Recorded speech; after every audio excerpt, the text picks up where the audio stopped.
مامۆستا بێگومان قورئانی پیرۆز تەواوی ئاەتەکانی ئاراسی دڵە بۆ مرۆڤی موسڵمان. دەمەوێت بزانم لە لای مامۆستا بەرهەم کام ئاەت لەسەر دڵی زۆر کاریگەرە؟ أو آياتك أخوي فرقارة فرمي ألم يأني للذين آمنوا أن تخشع قلوبهم لذكر الله وما نزل من الحق.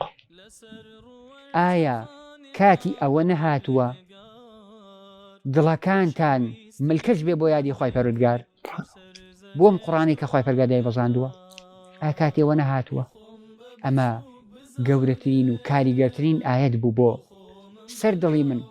بەڵێ بە تەئکید وەکو ئیمامی عومەر فەرمێ بەڵێ بە تەئکید کاتی هاتووە کە ئینسان دڵی ملکەش بێ بۆ یادی خی پەرگار، دڵی ملکەش بێ بەم قورئانە پیرۆزە. و ئەم ئاەتش گەورەترین ئاەت و کاریگەرترین ئاەت بوو لە دڵی منە کە خی پەرگار کە یەکەم جار کە گوێم لێەوە بەڕاستی دڵبین